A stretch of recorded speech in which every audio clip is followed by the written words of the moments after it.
한국 대표팀이 팔레스타인과 실망스러운 0대0 무승부를 거둔 순간에 일본, 우리의 뭐 영원한 라이벌이잖아요. 일본이 저도 이제 한국과 경기 전에 먼저 시작을 했으니까 중국을 쉽게 이기고 있는 흐름을 봤는데 끝나고 보니까 7대0이었다. 7대0. 이 7대0은 어마어마합니다, 진짜. 이거 잘 나오지 않는 스코어 아닌가요? 네, 어마어마합니다. 진짜 이 정경기에서 한국은 중국을 1대0으로 고전하면서 겨우 이겼거든요. 예. 하지만 그 반면에 일본은 7대0 대승을 거둔 거는 정말 시사하는 바가 큰 것 같습니다. 예. 뭐 지금 일본이 아시안컵에서, 물론 일본도 아시안컵에서 결과는 아쉬웠어요. 이란에 탈락을 하면서 떨어졌는데 그 뒤에 이제 파죽의 5연승이고 그 5연승 중에 무실점이에요. 5연승 무실점인데 북한전은 이제 뭐 북한이라는 그 특수성이 있지만 북한전 첫 번째 경기 빼고는 3대0, 5대0, 5대0, 7대0. 그러니까 시리아도 쉽지 않은 팀이에요. 네. 시리아도 5대0. 근데 중국도 사실 이 정도는 아니잖아요. 아. 7대0. 중국 우리가 중국 7대0 이거면 좀 없잖아요. 없을 걸. 그래도 대량 득점 했다고 해도 한 3대0? 그렇죠. 이 정도가 그래도 뭐 완파했다. 뭐 이렇게 전해졌는데, 야, 7대0은 정말, 예.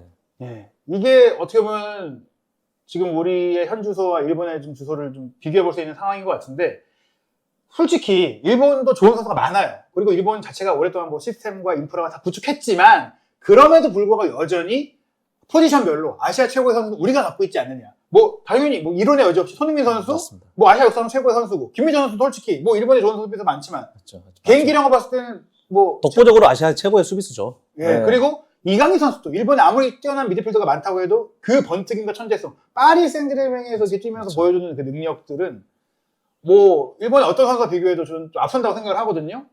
그런 선수들을 통해서 우리가 그나마 좀 경쟁이 된다고 생각을 했는데 오늘 경기를 놓고 보니까 일본은 또 일본 지도자잖아요. 네, 맞습니다. 그리고 꾸준히 하고 있고 모리아스 감독. 이거는 우리가 이제 지도자 수준에서도 조금 열세가 아니라는 생각이 드는데 뭐 지도자 입장에서 좀 어떻게 보세요? 일본 지도자들에 대해서. 지도자의 어떤 그런 견해로 뭐 비교가 됐다라고 볼 수도 있는데, 뭐 모리아스 감독은 대표팀이라는 곳에서 오랫동안 그 선수들을 지켜봤고 조련해오는 어떤 그런 감독이기도 하고, 홍명 감독은 내가 두둔하는 건 아니지만 그래도 처음 맡아서 예. 훈련도 없이 이렇게 하다 보니까 보여줄 수 있는 게 제한적이었지만, 하지만 뭐 비교를 하자면은 모리아스 감독님이 훨씬 더 준비가 잘 되는 지도자고, 예. 냉정하게. 그리고 홍명 감독님은 아직까지 검증이 덜 된, 그게 뭐 프로에서는 검증이 된 지도자인 건 사실이지만, 하지만 내셔널 팀에서 검증이 덜 된 지도자인 거는. 네, 뭐 사실 모리아스 감독이 많은 또 국제 대회를 소화를 했고, 뭐 올림픽, 월드컵, 아시안컵, 뭐 굉장히 많이 경력이 더 쌓이면서 더 사실 본인의 능력이 좀 올라왔고, 지금 이제 무르익은 느낌이라고 볼 수 있을 것 같고, 홍명 감독 역시 뭐 10년 전 월드컵의 실패 전에 뭐 런던 올림픽 성과를 냈고, 그 뒤에 울산에서의 성과를 냈지만, 현재 물론 한 경기만 갖고 모든 걸 평가할 수 없지만, 지금 현재 이 팔레스타인과의 경기의 운영에 있어서는 분명히 아쉽다. 물론 저는 아직 기회는 있다고 생각해요. 말씀드린 대로 5만전. 네. 5만전의 기회가 있는데 5만전까지도 잘 준비하지 못한다면 이것은 돌이키기 쉽지 않다고 생각이 드는데, 일단 일본이 이번 중국을 꺾은 것은 직접적으로 저는 양국의 선수들의 또 솔루션 차이도 났다고 생각을 합니다. 왜냐? 우리가 당장 말씀드린 대로 최근 올해 들어서만 중국을 두 번 상대했고, 물론 우리가 중국 가져가겠습니다. 어쨌든 우리가 중국 원정을 갔을 때는 크게 이기긴 했었죠. 어쨌든 그 부분에는 좋은 경기를 했지만, 일단 홈에서 중국이 정말 절체절명의 위기 상태에서 했을 때 간신히 이겼단 말이에요, 홈에서. 근데 일본은 지금 중국도 사실 엄청 준비를 했어요. 최종 예선에 들어왔기 때문에. 근데 해결하는 경기 운영력이 너무 달랐습니다. 특히 우리가 무의미한 크로스, 그 크로스에 대한 부족한 움직임, 이런 것들을 많이 보였었는데, 일본은 사실 신체 조건이 뭐 중국보다 월등하지도 않고 월등한 선수가 아닌 선수가 헤딩으로 득점했단 말이에요. 전반 12분에 선제골이 후보가 올린 코너킥을 엔도가 헤딩으로 연결했는데, 엔도가 작은 선수잖아요. 근데 보면은 딱 비어있어요. 이게 어떻게 된 건가요?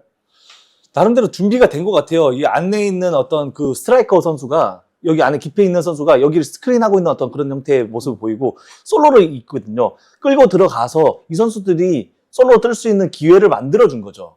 그러다 보니까 혼자서 정확하게 골대로 박을 수 있는 어떤 기회를 만들어내지 않았나 싶어요. 어떻게 보면 일본에서도 물론 그 스트라이커가 앞에서 비벼주고 있는 부분도 있겠지만 상대가 마크하지 않는 선수의 3자의 움직임이 딱 들어오면서 이걸 헤딩으로 연결했기 때문에 계획돼 있다. 네네. 어디를 어떻게 막고 어디를 뚫을지를 철저하게 사전에 준비해서 나온 세트피스이기 때문에 물론 우리가 훈련 시간이 좀 부족했다라고 하더라도 근데 이런 세트피스 같은 경우에는 뭐 어떤 이미지라든지 또 짧은 몇 분의 훈련을 통해서 만들 수 있는 부분들인데 이런 것들이 좀 아쉽지 않느냐 그런 생각이 들었고 또 두 번째 골 같은 경우도 우리도 이번 이런 장면이 많이 나왔잖아요. 사이드에서 선수가 뒤로 공을 빼줬을 때 접어서 올린 크로스 여기서 선수들이 헤더 슈팅 경합을 하는 장면인데 일본은 전반 추가 시간에 도안리치가 꺾어 올린 것을 원래 윙거인 헤딩을 하지 않는 미토마가 갑자기 여기서 들어와서 헤딩으로 골을 넣었단 말이에요. 아, 이 굉장히 중요한 부분인 것 같아요. 아까 우리나라 경기를 보면서 득점해야 될 지역에 선수들이 너무 없어라는 얘기를 되게 많이 했거든요. 예. 근데 지금 여기 보면은 몇 명이 들어가 있는지 일본 선수 6명이 됐어요. 예, 6명이 들어가 있습니다. 당연히 여기는 PTA 지역이라 해가지고 타겟 프라임 에어리어라고 해가지고 골이 가장 많이 나는 지역이거든요. 근데 저기로 들어가서 득점하려는 의지를 가지고 들어가야지만 득점이 되는데 우리 경기를 봤을 때는 선수들이 너무 없었다는 게 굉장히 좀 아쉬웠거든요. 그리고 이게 세트피스 상황이 아니라 플레이가 전개되고 빌드업이 되다가 이렇게 된 거기 때문에 우리도 물론 팔레스타인에 수비 숫자가 많았지만 중국 특유의 수비 숫자가 많아요. 그럼 뭐냐? 수비 숫자가 많으면 당연히 우리도 많은 숫자가 들어가서 누구 한 명이 비게 만들어줘야 되는 건데 일단 우리는 전반적으로 주민규 선수 목적이었죠. 이재성 선수도 문전 침투가 많이 없었죠. 황희만 선수도 사실은 그 밑에 자리에서 미드필더로서 연계하는 역할만 하고 있었죠. 이강인 선수 내려와서 크로스 올리고 있죠. 그러면 손흥민, 주민규만 들어가는 거예요. 네, 맞습니다. 결국에는 당연히 숫자 뭐 한 명 더 들어가도 서령원 선수가 좀 들어가는 플레이가 있었지만 이 정도로 공격을 과감하게 들어가는 침투가 없다. 득점을 하기 위해서는 어차피 우리는 과감하게 들어가야 되거든요. 숫자적으로 들어가야 되고 숫자적으로 투입해줘야지만이 위협적인 상황들을 만들어낼 수 있는데 그 많은 수비 숫자인데도 불구하고 우리가 들어가는 공격 숫자가 너무 적었다. 네. 그런 부분들이 사실 아시안컵에도 똑같이 드러났다는 것은 전술적으로 그런 주문이 안 들어갔다고 봐야 되는 거고요. 선수들이 알아서 또 막 올라갈 수는 없는 거니까. 준비가 안 된 거죠, 사실. 그리고 세 번째 골 나온 장면을 보면 이 장면도 마찬가지예요. 저는 이게 2인 그 원투 패스 플레이의 정석이라고 생각을 하는데 숫자가 2명이었어요, 일본이. 중국 수비수 3명이잖아요. 미나미노가 미토마에게 공을 주면서 들어가. 여기서 미나미노가 여기에 있다가 주면서 이리 들어가잖아요. 네네. 그리고 여기서 미토마가 밀어주고 미나미노가 들어가서 한 명 제끼고 3명 중국 선수 4명 사이에서 이걸 파고들어서 골을 넣잖아요. 이건 네네. 개인 기술이기도 하지만 좋은 위치에서 공을 받을 수 있도록 밀어준 패스 연결의 차이가 아니냐. 패스 연결에도 중요하지만 그 패스를 받기 위해서 들어간 것도 네. 굉장히 좋은 선택이죠. 그러니까 결국엔 움직이면서 공을 움직이면서 주고 본인도 움직이는 유동적이고 유기적인 플레이를 했는데 우리 선수들은 주고 받았다가 서서 보고 이렇게 됐다는 것 자체가 플레이에도 약속이 없었다. 정적인 플레이가 결국에는 그 팔레스타인 수비를 뚫지 못한 원인인 것 같습니다. 뭐 제자리에서 정해진 위치에서 볼을 받는 어떤 그런 패턴들이 팔레스타인의 조직이 흔들리지 못했기 때문에 찬스를 그만큼 만들어내지 못했지 않았나. 근데 저는 분명히 차이는 있다고 생각을 해요. 우리 선수들의 뭐 체력적인 부분을 얘기할 수 있겠죠. 그런데 생각해보면 일본 선수들이 다 유럽파. 이거는 이거는 뭐 변명의 여지가 없습니다. 예. 이 선수는 뭐 유럽파 선수들이고 똑같이 우리나라도 유럽파 선수지만 그거는 사실 변명의 여지는 없는 것 같아요. 시차적으로 똑같은 거고 어차피 일본도 우리하고 시차가 똑같은 상황이고 이걸 가지고 우리가 변명을 한다는 거는 정말 인정할 수 없는 변명인 그렇죠. 거죠. 왜냐면 일본은 아마 전원이 유럽파일 거예요. 네. 그래서 이 체력의 문제를 변명할 수가 없다. 그리고 이제 네 번째 골 같은 경우 보시면은 여기 이제 제가 앞에 장면이 좀 애매한데 9번 공격수 우에다가 비벼주면서 누우면서 공을 툭 밀어줬어요. 예. 그거를 미나미노가 받아서 또 4명 사이에서 와 엄청 골을 때렸는데 물론 3대 0이니까 중국 선수들이 조금 뭐 정신이 느슨해졌거나 또 미나미노가 기분이 좋았거나 컨디션이 좋았거나 할 수 있겠지만 전 이게 중요한 것 같아요. 맞습니다. 우에다가 어떻게든지 비벼서 공을 연결해 준 거예요. 공에 대한 의지, 그리고 연결하고자 하는 의지가 남달랐던 거죠. 그게 득점으로 연결할 수 있는 어떤 그런 기회가 된 거고. 그러니까 이런 플레이 우리도 봤어요. 후반전에 오상훈 선수가 들어와서 맞습니다. 몸을 던져서 비벼주고 헤딩도 해주고 슈팅도 해주고 해줬는데 전반전에 주민기 선수는 아무리 느려도 뭔가 의지를 보여줬어야 되는 거 아니냐. 그 헤딩은 뭐냐 코너킥에서. 계속 그 부분을 지적하고 있는 것 같아요. 기자님하고 지금 얘기하는 부분 중에 왜 그런 선택을 했지? 네, 그러니까 사실 주민기 선수도 잘하고 싶었을 거예요. 하지만 안 되는 걸 어떻게 하냐는 생각이 더 들어요. 안 되는 근데 저는 우리가 안 된다는 걸 이미 3월과 6월 MH에서 보지 않았냐. 물론 6월 MH에 뭐 잘했다고 해요. 싱가포르죠. 근데 싱가포르는 동남아시아에도 물론 약팀은 아닙니다. 하지만 동남아시아 최강권이냐? 아니거든요. 맞습니다. 이거 뭐 이게 볼은 아니에요. 충분히 뭐 주민규 선수를 기용한 원인은 있을 거예요. 이유는 있을 거예요. 하지만 결국은 악수다. 네. 예. 싱가포르는 싱가포르도 얕보면 안 되겠죠. 하지만 싱가포르는 주민규 선수로 해결할 수 있는 팀이에요. 네. 냉정히 주민규 선수 싱가포르 리그 가서 득점을 할 수 있어요. 근데 다른 곳은 아니다. 아니다. 중동은 신체적으로 뭐 활용해가지고 비벼가지고 버틴다 이러기가 쉽지가 않아요. 그리고 하지만 오세훈 선수는 신체적으로 버틴 능력 그리고 신체적으로 뭐 키도 그렇고 신장도 그렇고 거기에 활동량도 주민구보다 훨씬 많거든요. 네. 우에다가 이 정도까지 해주는데 물론 우에다는 유럽파입니다. 우에다는 지금 페노르트에 있어요. 하지만 페노르트에서 주장에서 밀렸고 그리고 몸으로 하는 선수가 아니라 이제 기술이 좋은 선수인데 그 선수도 9번 공격수니까 미나메가 들어올 때 공을 어떻게든지 탁 넘어가면서 탁 연결을 줬단 말이에요. 그런 역할을 전반전에 못 해줘서 손흥민, 이강인이 멀리 떨어져 있던 거예요. 왜냐? 9번 공격수가 중간에 허브 역할을 해줘야 되는데 그 허브 역할 안 하고 고립되어 있으니까 둘이 따로 놀게 되는 거잖아요. 우리가 정교하게 패턴을 통해서 연결을 통해서 득점을 찬스를 만드는 게 쉽지만 않습니다. 하지만 이런 고립된 상황에서 볼을 의지를 가지고 연결했을 때 여기서 찬스가 나는 경우가 굉장히 많거든요. 경기를 하다 보면. 네. 이런 부분들의 의지의 차이도 분명히 있지 않을까 싶습니다. 네. 그리고 일본은 후반전에 교체 투입한 이토 선수, 이토 준야 선수가 많은 사생활 논란 끝에 돌아왔어도 이 선수가 바로 저는 그 생각이에요. 정말 많은 국민적인 비판도 있었고 했지만 결국 이제 어찌됐거나 이제 무죄니까 이 선수를 더 이상 대표팀에 안 뽑을 수 없는 거예요. 어떤 개인적으로 어떤 일이 있었는지 모르겠지만 어찌됐거나 근데 와서 경기를 이제 잘해야지 그걸 입증할 수 있는 건데 지금 우리가 상황을 봤을 때 경기력을 잘해서 입증한 거고. 결국엔 검증했죠. 네. 나는 대표팀이 실력이 된다. 그래서 후보가 딱 밀어줬을 때 이거 혼자 골을 만든 거예요, 그냥. 몇 명의 중국 선수 7명이 있어요. 그 사이를 뚫는 중거리슛을 때렸다? 와, 이거는 자신감도 자신감이고. 물론 뭐 4대0 상황이긴 했지만 뭐 퀄리티를 보여줬다라고 할 수 있을 것 같아요. 우리 선수들은 이런 슈팅이 좀 잘 안 나왔어요. 안 나왔죠. 그 슈팅을 때렸지만 정확하지 못했다. 블럭에 다 걸리고, 정확하지 못했고. 뭐 중국이 못한 것도 있겠지만 그런 슛이 들어갔고 이천준야가 그만 또 한 게 아니에요. 여기서 저는 이것도 좀 중요했던 것 같아요. 이천준야가 또 여기서 얼리 크로스 달려들지 않으면서도 서서 돌려서 들어왔는데 정말 중요했던 게 공격수는 여기 있는 거잖아요. 원래 스트라이크. 근데 아까 미토마가 들어왔던 것처럼 이번에는 마에다가 요 뒤에 더 뒤에서 시작했잖아요. 수비가 볼 수 없는 시선 뒤에 있던 애가 확 들어와서 넣은 거. 이 추진력, 위치 선정, 판단력 이 움직임이 우리는 없었다. 이렇게 들어온 선수 한 명도 없었다. 저 타이밍에 수비 뒷공간을 침투해서 들어가려는 의지와 그런 움직임이 결국엔 득점으로 또 연결을 할 수 있었고요. 우리하고의 어떤 비교되는 어떤 그런 부분들이 확실한 것 같습니다. 공격적인 움직임. 우리가 원래 이게 특징이잖아요. 네네. 우리 선수들이 사이드에서 문전으로 팍 치고 들어가고 달려들고 부시려고 들어가고. 근데 우리의 이날 경기를 보면 저는 구조적으로 그럴 수밖에 없다는 거예요. 손흥민이 왼쪽, 이강인이 오른쪽이다.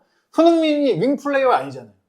윙에서 쓰지만 가운데 들어오는 가짜 7번이라고 하잖아요. 반대발 윙어. 스트라이커잖아요. 인스윙형이죠. 예? 인스윙형. 이강인 선수는 사실 거기 있지만 안으로 들어와서 플레이메이커잖아. 측면의 플레이메이커. 그리고 사이드 플레이를 우리가 윙백들이 하는데 오늘 윙백도 사실 어떻게 보면 조금 안으로 넣어서 투입했단 말이에요. 네네, 맞습니다. 그러면 이렇게 침투하는 선수 누가 이걸 침투해야 되냐?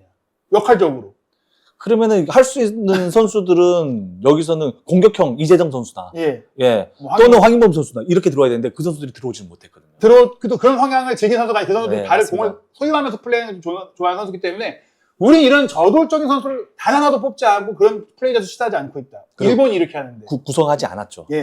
더구나 상대가 밀집 수비일 때는 이렇게 한 수가 많은 그 뒷공간을 들어가거나 사이를 들어가는 3자의 움직임이 있어야 되는데 그 3자가 없다 우리가.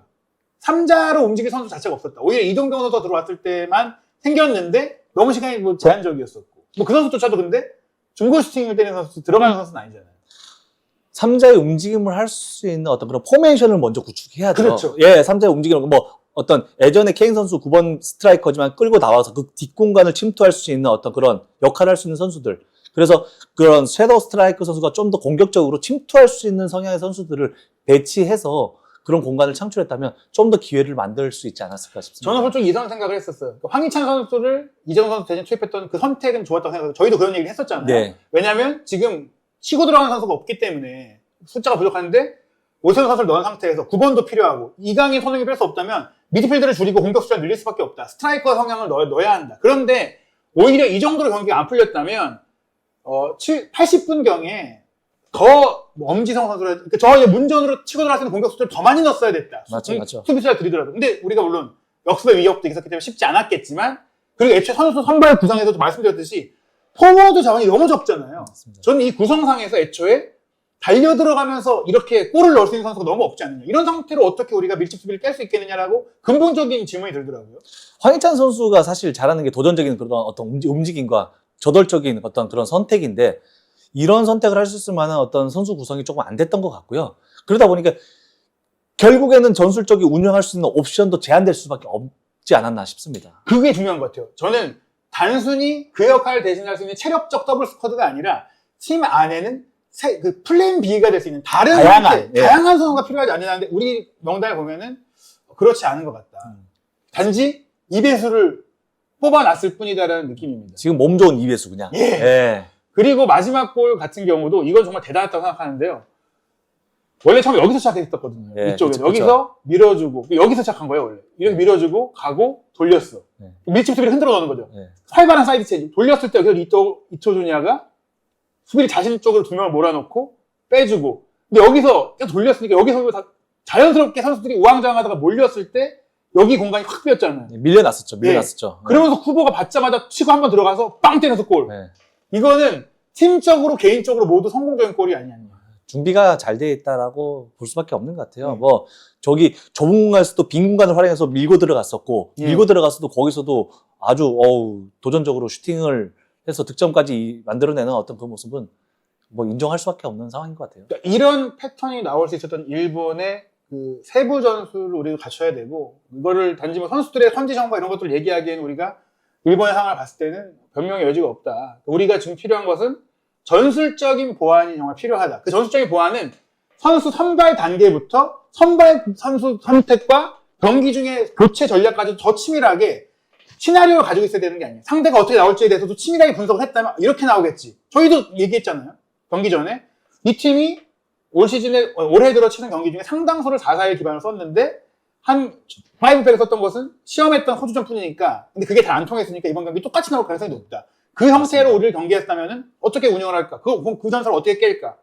거기에 대한 더 전술적인 고민을 많이 했어야 되지 않을까? 그리고 거기에 대비한 선수를 선발해서 선수를 대한 어떤 기용할 수 있는 옵션을 다양성을 확보했다면 훨씬 더 홍명보 감독님이 조금 더 다양한 선택을 할 수 있지 않았을까 싶습니다. 저는 그 생각이 들어요.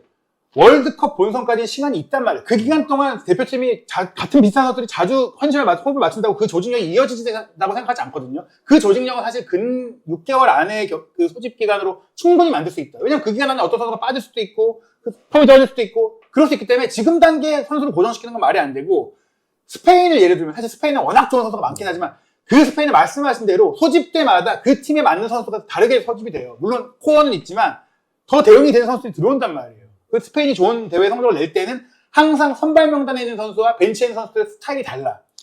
상대도 거기에 맞게끔 대응하거든요. 이 팀은 어떤 전략을 가지고 어떤 선수의 구성을 가지고 들어올 것이다라고 대비를 하는데 그럼 우리는 거기에 상대가 예측하지 못한 어떤 그런 선수 구성을 가지고 거기를 공략할 수 있어야 되거든요. 이런 부분들이 우리가 더 준비해야 될 과제이지 않나 싶습니다. 마지막으로 저희가 이 일본이 크로스패스로 통한 공격을 굉장히 많이 성공시켰는데 우리의 크로스패스의 기록을 모아봤거든요. 중요한 건 이 크로스패스가 어디로 가느냐를 보시면 될 것 같아요. 프라임 타겟 에어리어를 감독님이 말씀해 주셨는데 여기거든요. 여기로 온 크로스가 하나다. 오세훈 선수가 헤딩 슈팅했던 거 아시죠? 그거 하나예요. 즉 크로스 자체가 다 밖으로 가고 있어요. 그 얘기는 위협적인 위치에 선수가 없다는 얘기 아닌가요? 선수가 없는 것도 있고 거기로 볼이 투입되지 못한 거죠. 선수들도 그쪽으로 공략해서 들어가야 되고 수적으로 크로스가 날아올 때 보면은 보통 한 명 아니면 두 명, 뭐 오선 선수 한 명 있고 전반전에 주민 선수 한 명 있고 여기서 경쟁력 있게 싸워서 이기기는 쉽지 않거든요. 있었다고 해도 거기로 줄 수는 없다.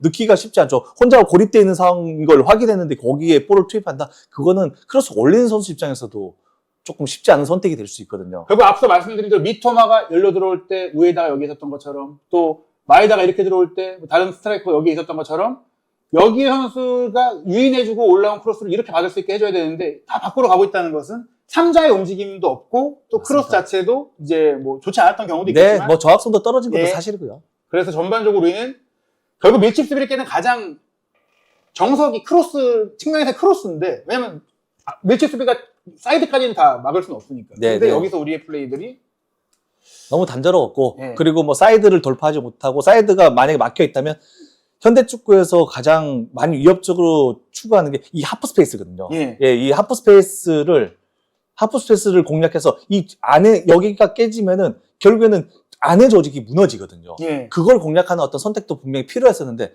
이 하프 스페이스 공략하는 선택도 별로 없었어요. 예. 사실 서령호 선수가 전반전에는 좀 이런 것들을 잘 보여주다가 후반전에 이제 부상을 좀 입어서 나가긴 했어도 그 모습도 사실은 잠깐 나왔던 것이지 그게 또 한 번 안 통하고 나서는 또 많이 시도를 안 하더라고요. 맞습니다. 그래서 이 위치를 누가 지배할지에 대해서 명확한 계획이 보이지 않았다. 이강인 선수 들어오고 손흥민 선수 이 사이드에 있었는데 여기 이강인 선수는 기본적으로 여기서는 뭐 크로스를 시도하다 보니까 네. 이 지역을 실제로 활용하는 건 없었고 간혹 이강인, 황인범 선수가 여기서 뭔가 보여주긴 했지만 결과적으로 여기서도 유의미한 뭐가 나오지 못했던 거는 이강인, 황인범도 저돌적으로 뛰어가는 그 누군가 3자가 한 명 더 있어야 되는데 맞습니다. 이자에서 끝났다. 네. 이 포켓존이라고 하고 어시스트가 예. 가장 위협적으로 이어질 수 있는 여기죠, 여기. 예. 예, 거기 포켓존 여기와 여기 지역인데 예. 이 포켓존을 공략할 수 있는 기회 창출도 없었고, 예. 예, 그리고 이 포켓존으로 침투하는 어떤 움직임 여기가 뚫어지면은 결국에는 센터백의 조직이 무너지기 마련이거든요. 예. 예, 센터백의 조직이 끌려 나올 수밖에 없고 끌려 나오면 가운데가 헛소리 줄 수밖에 없는데 여기서 기회를 창출할 수 있는 어떤 그런 전술적인 전략적인 방법들이 조금 제한되지 않았나 싶습니다. 예. 그런 이런 문제점들을 대표팀이 짧은 기간 그리고 뭐 5만 원정에서 해결할 수 있을지 뭐 대한축구협회에서 이번 뭐 대표팀에 정말 많은 그 상황들을 준비하고 있는데 저희 역시 또 어떻게 이 상황이 진행이 되는지 또 오만과의 경기는 어떻게 펼쳐질지 최신 상황들을 파악하고 또 직접 이렇게 세부적인 분석을 통해 전해드리도록 하겠습니다. 앞으로도 한준TV는 이렇게 실시간 라이브 방송으로 여러분과 많은 소통을 준비하고 있고요. 5만전 입중계에도 한준TV와 함께 해주시기 바랍니다. 감사합니다. 감사합니다.